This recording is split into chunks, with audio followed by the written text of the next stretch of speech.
कल्पना कीजिए कि आपके पास सब कुछ है, पैसा, आराम, मोबाइल, इंटरनेट, लेकिन फिर भी रात को सोते समय आपके भीतर एक खालीपन महसूस हो। ये एक ऐसी कमी है जिसे आप शब्दों में समझा ना सकें। आपने कभी सोचा है कि ऐसा क्यों होता है? यही वह प्रश्न है जिससे ऑटोबायोग्राफी ऑफ योगी शुरू होती है। ये किताब केवल एक योगी की कहानी नहीं है, ये हमारे जीवन का आईना है।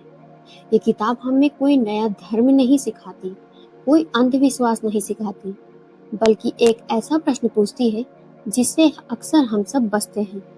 क्या हम सच में जी रहे हैं या सिर्फ दिन काट रहे हैं?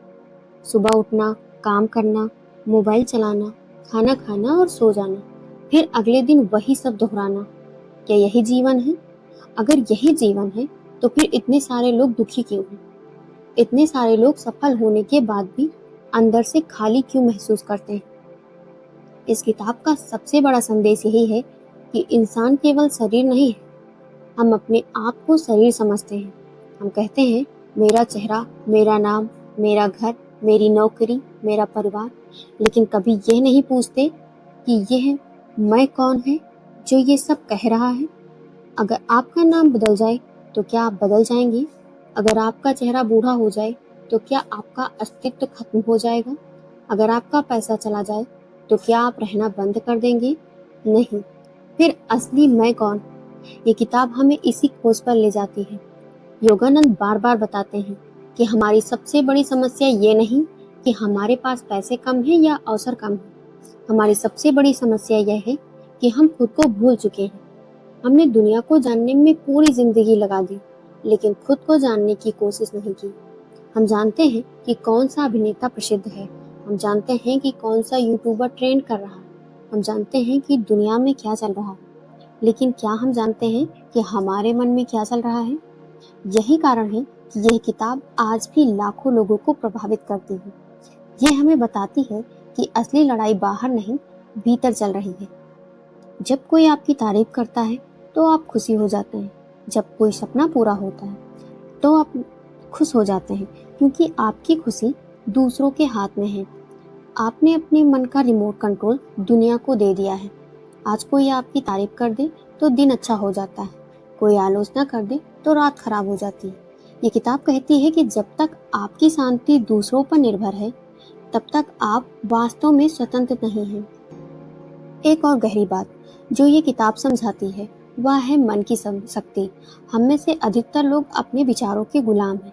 एक नकारात्मक विचार आता है, पूरा दिन खराब हो जाता है। कोई डर पैदा होता है और हम आगे बढ़ना बंद कर देते हैं। लेकिन योगानंद कहते हैं कि तुम अपने विचार नहीं हो, तुम वह हो जो विचारों को देख रहा है। जैसे आकाश बादलों से अलग होता है, वैसे ही आत्मा विचारों से अलग होती है। बादल आते हैं और चले जाते हैं, लेकिन आकाश हमेशा रहता है। वैसे ही विचार आते हैं और चले जाते हैं, लेकिन तुम्हारा वास्तविक अस्तित्व हमेशा मौजूद रहता है।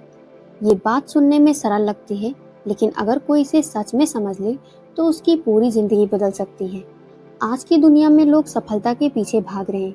हर कोई कुछ बनना चाहता है, हर कोई प्रसिद्धि चाहता है, कोई प्रभावशाली बनना चाहता है। लेकिन यह किताब एक अलग प्रश्न पूछती है, तुम जो बनना चाहते हो वह क्यों बनना चाहते हो? पैसे क्यों चाहिए? प्रसिद्धि क्यों चाहिए? सम्मान क्यों चाहिए? अंत में जवाब एक ही निकलता है, खुश होने के लिए। और अगर खुशी ही लक्ष्य है तो फिर उसे बाहर क्यों खोज रहे हैं? ये इस किताब का सबसे क्रांतिकारी विचार है। जिस खुशी को तुम बाहर खोज रहे हो वह पहले से ही तुम्हारे भीतर मौजूद है। समस्या ये नहीं कि खुशी नहीं है, समस्या ये है कि मन इतना शोर मचा रहा है कि खुशी की आवाज़ सुनाई नहीं देती। इसलिए योगानंद ध्यान पर जोर देते हैं। ध्यान कोई धार्मिक कर्मकांड नहीं है। ध्यान का मतलब है अपने मन के शोर को शांत करना। ध्यान का मतलब है कुछ देर अपने आप से मिलना। ध्यान का मतलब है ये देखना कि आपके भीतर वास्तव में क्या चल रहा है। ये किताब हमें ये भी सिखाती है कि जीवन में जो कुछ भी होता है वह हमें कुछ सिखाने आता है। दुख आता है वो हमें मजबूत बनाने आता है। सफलता आती है वो हमें समझदार बनाने आती है। चुनौतियाँ आती हैं तो हमारी छिपी हुई शक्ति को जगाने। लेकिन हम अक्सर घटनाओं को दुश्मन समझ लेते हैं। हम पूछते हैं, मेरे साथ ही ऐसा क्यों हुआ? योगानंद की शिक्षाएं कहती हैं कि प्रश्न बदलो, ये मेरे साथ क्यों हुआ की जगह पूछो, ये मुझे क्या सिखाने आया है। जैसे ही प्रश्न बदलता है, दृष्टिकोण बदल जाता है, और जैसे ही दृष्टिकोण बदलता है, जीवन बदलने लगता है। ये किताब हमें यह भी बताती है कि डर एक भ्रम है। हम भविष्य से डरते हैं, लोग क्या सोचेंगे इससे डरते हैं, असफलता से डरते हैं, गरीबी से डरते हैं, अकेलेपन से डरते हैं। लेकिन सच ये है कि हमारी अधिकांश चिंताएं कभी सच ही नहीं होती। हम कल्पना में हजारों समस्याएं बना लेते हैं और फिर उन्हीं से परेशान रहते हैं। योगानंद कहते हैं कि वर्तमान क्षण में जीना सीखो, क्योंकि जीवन हमेशा अभी हो रहा है, न कल में न भविष्य में, सिर्फ इस क्षण में।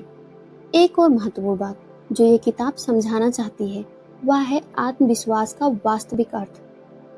आज लोग आत्मविश्वास को ऊंची आवाज में बोलना समझते हैं, लेकिन योगानंद के अनुसार असली आत्मविश्वास तब आता है जब इंसान अपने भीतर की शक्ति को पहचान लेता है, जब उसे पता चल जाता है कि परिस्थितियां बदल सकती हैं, लोग बदल सकते हैं, दुनिया बदल सकती है, लेकिन उसके भीतर जो चेतना है वह हमेशा स्थिर रहती है। तब डर कम होने लगता है, तब व्यक्ति दूसरों की राय का गुलाम नहीं रहता, तब वह अपने सच्चाई के अनुसार जीना शुरू कर देता है। और शायद यही कारण है कि यह किताब दशकों बाद भी जीवित है, क्योंकि ये हमें केवल योग नहीं सिखाती, ये हमें जीना सिखाती है। ये हमें याद दिलाती है कि हम केवल नौकरी करने, बिल भरने और बूढ़े होने के लिए पैदा नहीं हुए। हमारे भीतर एक असीम संभावना छिपी हुई है, एक ऐसी शक्ति जो किसी डिग्री, किसी बैंक बैलेंस, किसी बाहरी पहचान पर निर्भर नहीं करती। योगानंद चाहते थे कि लोग अपनी उस शक्ति को पहचानें। वे चाहते थे कि लोग अपने भीतर झांकें। वे चाहते थे कि लोग समझें कि जीवन केवल बाहर की यात्रा नहीं है, बल्कि भीतर की भी यात्रा है। और शायद यही ऑटोबायोग्राफी ऑफ योगी का वास्तविक संदेश है। खुद को जानो, अपने मन को समझो, अपने भीतर की शांति को खोजो। दुनिया को जीतने से पहले स्वयं को जीतना सीखो, क्योंकि जिसने स्वयं को जीत लिया उसके लिए जीवन की सबसे बड़ी लड़ाई पहले ही समाप्त हो चुकी है। और शायद इसलिए ये किताब आज भी लाखों लोगों के दिलों में जीवित है। लेकिन यहाँ एक और सवाल पैदा होता है, अगर हमारे भीतर ही सब कुछ मौजूद है तो फिर हम दुखी क्यों होते हैं, हम चिंतित क्यों रहते हैं, हम बार बार टूट क्यों जाते हैं? योगानंद की शिक्षाओं के अनुसार इसका कारण बहुत सरल है। हमने अपनी पहचान उन चीजों से जोड़ ली है जो बदलने वाली है। हम अपने आप को बैंक बैलेंस से जोड़ लेते हैं, अपने रिश्तों से जोड़ लेते हैं, अपनी सफलता और असफलता से जोड़ लेते हैं।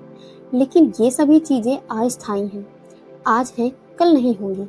और जब हम अपनी पहचान किसी अस्थायी चीज से जोड़ते हैं तो हमारा मन भी अस्थिर हो जाता है। सोचिए, अगर आपकी खुशी केवल पैसे पर निर्भर है तो पैसा कम होते हुए खुशी भी कम हो जाएगी। अगर आपकी खुशी केवल लोगों की तारीफ पर निर्भर है तो आलोचना मिलते ही खुशी गायब हो जाएगी। यही कारण है कि योगानंद बार बार भीतर की ओर देखने को कहते हैं, क्योंकि भीतर का आधार कभी नहीं बदलता। बाहर सब कुछ बदल रहा है, आपका शरीर बदल रहा है, आपके विचार बदल रहे हैं, आपकी परिस्थितियां बदल रही हैं, लेकिन एक चीज है जो बचपन से लेकर आज तक वैसी ही है, वह है आपकी चेतना।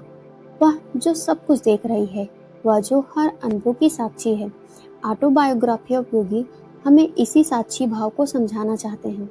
जब आप अपने विचारों को देखने लगते हैं तब आप उनके गुलाम नहीं रहते। जब आप अपने डर को देखने लगते हैं तब डर की शक्ति कम होने लगती है। जब आप अपने क्रोध को देखने लगते हैं तब क्रोध आपको नियंत्रित नहीं कर पाता। यही आध्यात्मिकता का वास्तविक अर्थ है। ये भागना नहीं है, ये वास्तविकता से आंखें बंद करना नहीं है, ये जीवन की समस्याओं से दूर जाना नहीं है, बल्कि यह समस्याओं को एक नई चेतना से देखना है। आज दुनिया में लोग मानसिक रूप से पहले ज़्यादा थके हुए हैं। मोबाइल पर हजारों वीडियो हैं, मनोरंजन के अनगिनत साधन हैं, लेकिन फिर भी लोग बेचैन हैं। क्यों? क्योंकि बाहरी शोर लगातार बढ़ता जा रहा है, और जितना शोर बढ़ता है उतनी ही भीतर की आवाज़ दब जाती है। योगानंद कहते हैं कि मनुष्य को कभी कभी अकेले बैठना चाहिए, बिना मोबाइल, बिना किसी संगीत, बिना किसी बातचीत, सिर्फ अपने साथ, क्योंकि जब तक आप स्वयं के साथ सहज नहीं हैं, तब तक दुनिया का कोई भी संबंध आपको पूर्ण शांति नहीं दे सकता। ये किताब हमें एक और बड़ी गलती दिखाती है। हम हमेशा सोचते हैं कि खुशी भविष्य में मिलेगी, जब नौकरी मिल जाएगी तब मैं खुश हो जाऊंगा, जब पैसे आ जाएंगे तब मैं खुश हो जाऊंगा। लेकिन जैसे ही वह चीज मिलती है, मन नया लक्ष्य खोज लेता है। फिर हम कहते हैं बस यह एक चीज और मिल जाए फिर खुश हो जाऊंगा, और यह सिलसिला पूरी जिंदगी चलता रहता है। योगानंद कहते हैं कि यदि मनुष्य वर्तमान में खुश नहीं रह सकता तो भविष्य में भी नहीं रह पाएगा, क्योंकि भविष्य जब आएगा तब वह भी वर्तमान ही होगा। इसलिए खुशी कोई मंजिल नहीं है, यह जीने का तरीका है। एक और अद्भुत बात जो ये किताब सिखाती है वह है विश्वास की शक्ति। लेकिन यहाँ विश्वास का अर्थ अंधविश्वास नहीं है। विश्वास का अर्थ है अपने भीतर की संभावना पर भरोसा। जब पूरी दुनिया कहे कि तुम नहीं कर सकते, तब भी भीतर से एक आवाज कहे मैं कोशिश करूंगा। जब अंधेरा हो और फिर भी आप प्रकाश पर भरोसा रखें, यही विश्वास है। योगानंद के जीवन में भी कठिनाइयां आईं, उन्हें गलत समझा गया, उनकी आलोचना हुई, उन्हें संघर्ष करना पड़ा, लेकिन उन्होंने कभी अपने उद्देश्य को नहीं छोड़ा, क्योंकि उनका विश्वास परिस्थितियों पर नहीं, अपने भीतर की शक्ति पर आधारित था। और यही सीख हर इंसान के लिए है। आपकी जिंदगी में भी लोग आएंगे जो आप पर विश्वास नहीं करेंगे। कुछ लोग आपका मजाक उड़ाएंगे, कुछ लोग आपकी आलोचना करेंगे। लेकिन प्रश्न ये नहीं कि लोग क्या सोचते हैं, प्रश्न ये है कि आप अपने बारे में क्या सोचते हैं। अगर आप स्वयं पर विश्वास खो देते हैं तो दुनिया की कोई ताकत आपकी मदद नहीं कर सकती। लेकिन यदि आप स्वयं पर विश्वास बनाए रखते हैं तो दुनिया की कोई ताकत आपको नहीं रोक सकती। ऑटोबायोग्राफी ऑफ योगी का एक और गहरा संदेश है कि प्रेम सबसे बड़ी शक्ति है। आज दुनिया में बहुत लोग ताकतवर बनना चाहते हैं, बहुत लोग अमीर बनना चाहते हैं, लेकिन बहुत कम लोग प्रेम पूर्ण बनना चाहते हैं। योगानंद कहते हैं कि जब मनुष्य के भीतर प्रेम जागता है तब उसका जीवन बदलने लगता है। वह लोगों को दुश्मन की तरह नहीं देखता, वह परिस्थितियों को सजा की तरह नहीं देखता, वो जीवन को संघर्ष नहीं बल्कि एक अवसर की तरह देखने लगता है। और शायद यही सच्ची आध्यात्मिकता है। न विशेष कपड़े पहनना, न किसी विशेष स्थान पर जाना, न केवल धार्मिक बातें करना, बल्कि अपने भीतर ऐसी चेतना विकसित करना जिससे आपका जीवन और आपके आसपास के लोगों का जीवन बेहतर हो जाए। यदि कोई व्यक्ति रोज मंदिर जाता है लेकिन उसके भीतर क्रोध, घृणा और अहंकार भरा हुआ है, तो आध्यात्मिकता अधूरी है। योगानंद हमें ये भी समझाते हैं कि हर इंसान के जीवन में एक उद्देश्य होता है। समस्या ये है कि अधिकांश लोग उसे खोजने की कोशिश ही नहीं करते। वे समाज के अनुसार जीते हैं, दूसरों की अपेक्षाओं के अनुसार जीते हैं, दूसरों के सपनों को पूरा करने में अपनी पूरी जिंदगी लगा देते हैं, लेकिन कभी खुद से नहीं पूछते मैं वास्तव में क्या चाहता हूँ, मैं इस दुनिया में किस उद्देश्य से आया हूँ। और शायद जीवन का सबसे महत्वपूर्ण प्रश्न यही है, क्योंकि जब इंसान अपने उद्देश्य को पहचान लेता है तब उसके भीतर एक नई ऊर्जा जागती है। तब काम बोझ नहीं लगता, तब संघर्ष अर्थपूर्ण लगने लगता है, तब जीवन केवल दिन काटने का नाम नहीं रहता, वह एक मिशन बन जाता है। और यही कारण है कि योगानंद की यह पुस्तक केवल एक किताब नहीं है, यह एक निमंत्रण है। एक निमंत्रण स्वयं को जानने का, एक निमंत्रण अपने भीतर झांकने का, एक निमंत्रण उस शक्ति को पहचानने का जो हमेशा से आपके भीतर मौजूद है। और शायद अगर योगानंद आज हमारे सामने होते तो वह केवल एक ही बात कहते, दुनिया को बदलने से पहले स्वयं को जानो। क्योंकि जिस दिन इंसान स्वयं को पहचान लेता है उसी दिन उसके जीवन की सबसे बड़ी क्रांति शुरू हो जाती है।